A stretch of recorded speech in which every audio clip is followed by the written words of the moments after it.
o rabino não poderia publicamente chegar ali e conversar com uma mulher, né? Assim. Jesus, com certeza, provocou uma mudança no seu grupo de discípulos. Né?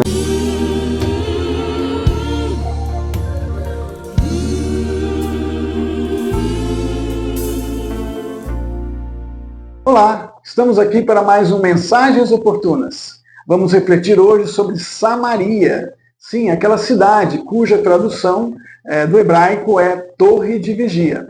Vamos analisar e refletir sobre o que Jesus quis nos ensinar com essa atitude dele, com essa atitude de passar por Samaria. Passar por Samaria, é necessário passar por Samaria. O que isso remete a gente? Os ensinamentos de Jesus são inesgotáveis, né? Então a gente pegou uma pontinha desse conhecimento de Jesus, da mensagem de Jesus, dentro desse texto de João 4, né, quando ele passa por Samaria, e tentou absorver algum ensinamento do Mestre. Né? Então Samaria, como você bem disse, é uma cidade da região da Palestina, que a Samaria bíblica ficava entre o sul da Galileia e o norte da Judéia. E João 4 relata que Jesus estava na Judéia quando então decidiu voltar para a Galileia. E aí nós tínhamos, né, 3 opções de caminhos. 3 opções, é isso que eu queria entender. Quais eram os caminhos que eles poderiam ter tomado para chegar até a Galileia? A Galileia. Então, ele saiu da Judéia, o caminho mais curto seria por Samaria. Por Samaria. Justamente o caminho só que eles não queriam fazer esse caminho, eles preferiam ir por um caminho mais longo. Sim. Quais os outros 2 caminhos? Os judeus não, eles evitavam passar por Samaria. Sim. Eles preferiam fazer uma rota mais distante, que era cruzando o Jordão, ou pela rota comercial, via mares, né? Mas Jesus diz, não, é necessário passar por Samaria. E aí um conflito se instala, né? Os discípulos olham para Jesus e não entendem nada. Como por Samaria? Como por Samaria? O pessoal lá tem uma religião diferente, são idólatras, um monte de coisa deve ter passado na cabeça dos discípulos. Com certeza, né? Eles foram, desde pequenininhos, foram criados entendendo que o samaritano é um povo espúrio, né? Uma animosidade antiga, desde o último rei de Israel, o rei Oséias. Sim. Né? Então, a crença de Samaria era que Deus seria adorado no Monte Gerizim. E para os judeus, em Jerusalém, né, no Monte Sião. Sim.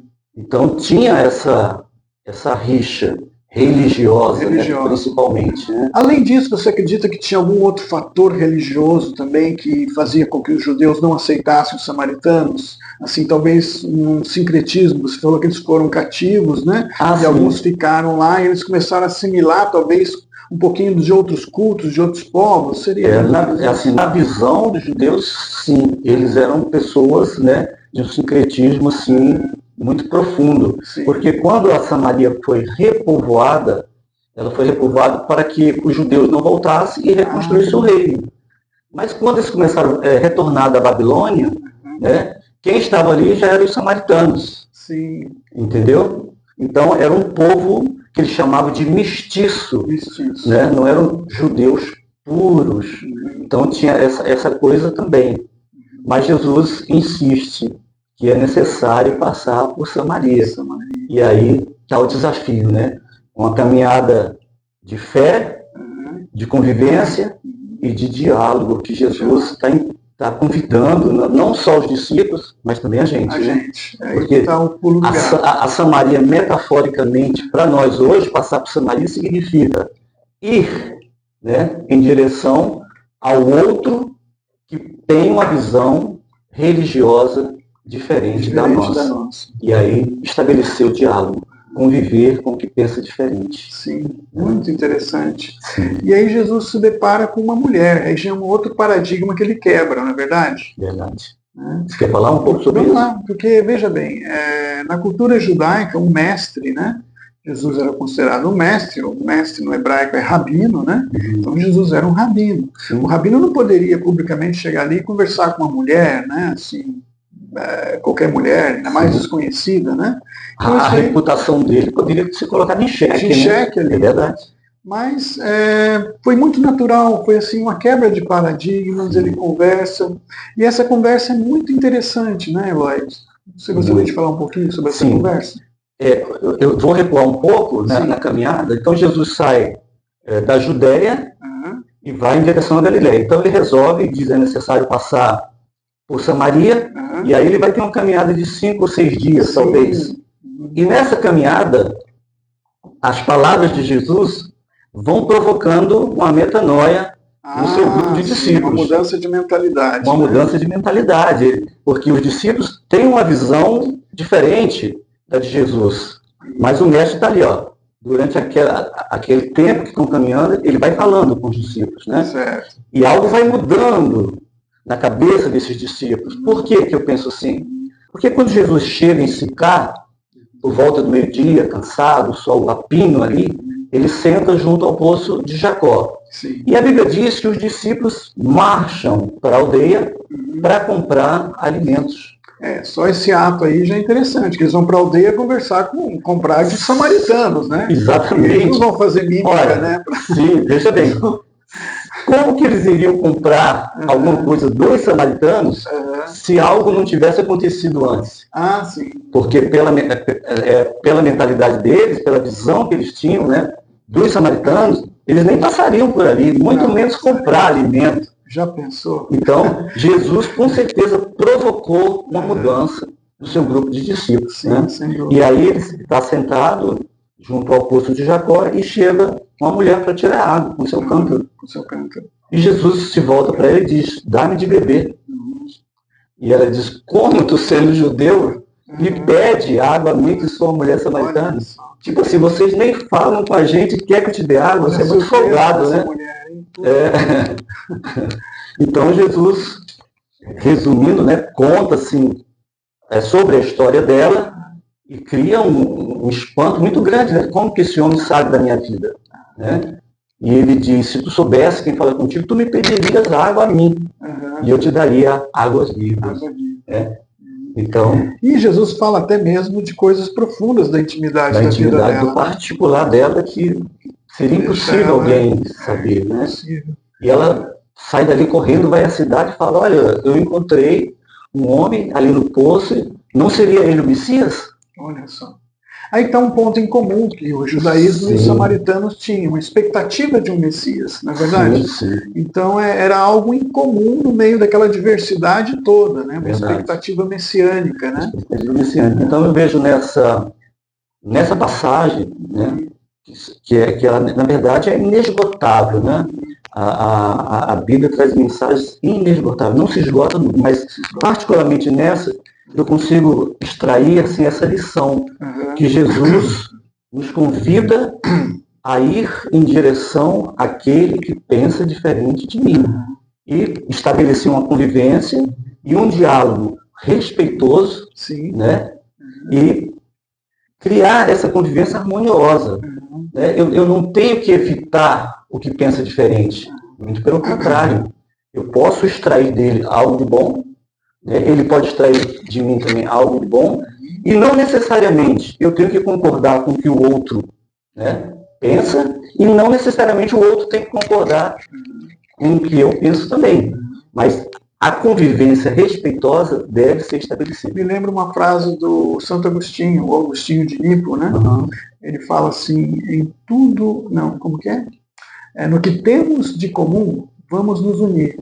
O que temos de diferente, vamos nos respeitar. Porém, em tudo, vamos nos amar. A fraternidade é fundamental nesse diálogo. O diálogo e respeito é importantíssimo. Foi o que Jesus demonstrou, né, ali com aquela mulher. Então, ficou bem claro isso. Né? Jesus nos desafia, né, a passar e as mensagens, pelas Samarias, digamos assim. E a inteligência relacional de Jesus é incrível. Né? Assim como ele consegue ter uma inteligência que é atemporal, né? Ou seja, aquela atitude dele de passar por Samaria é pedagógica. Até hoje comunica com a gente. Até hoje vem nos ensinar. Né?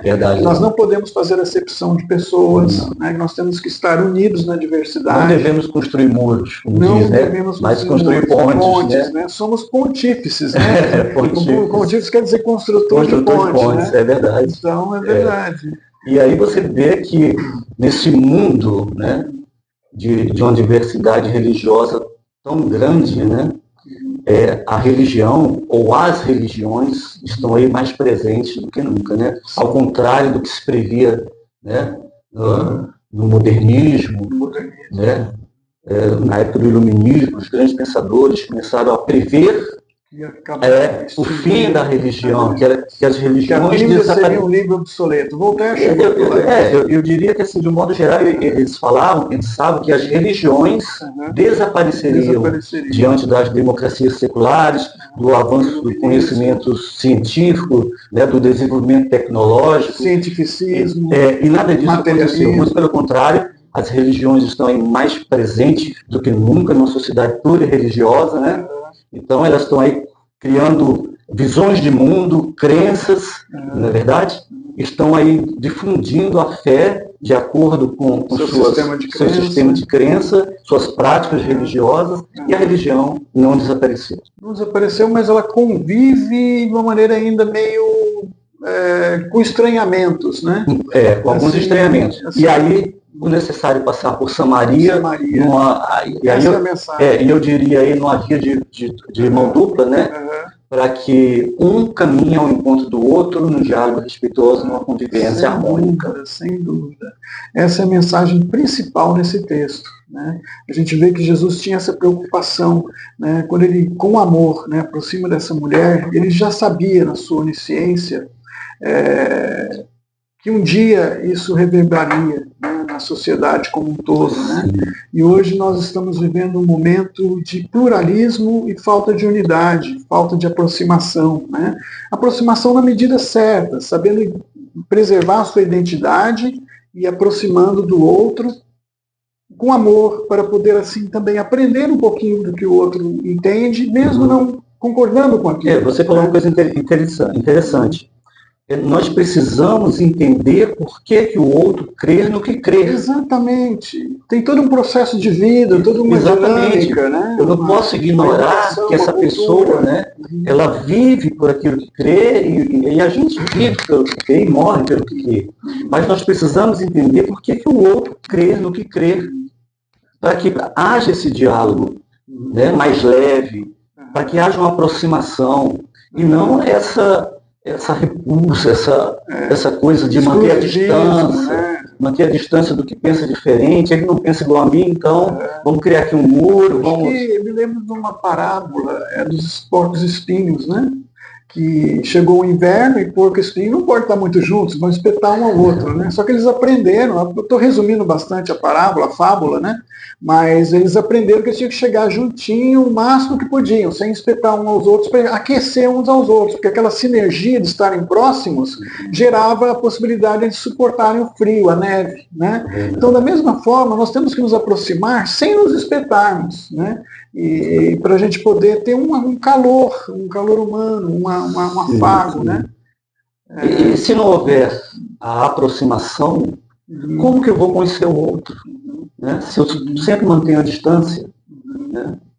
De repente vai haver algo em comum, vai haver, né, um ponto que é comum a todos, mas no final das contas é a convivência respeitosa, harmoniosa, de tolerância, né, de compreensão. Então, e nós temos que passar por esse caminho, né? É necessário passar por Samaria, Leandro. É necessário. Jesus deixa essa lição, né? Entre tantas lições do Mestre, essa é uma que eu tomei para mim, e eu preciso passar por Samaria. Precisamos.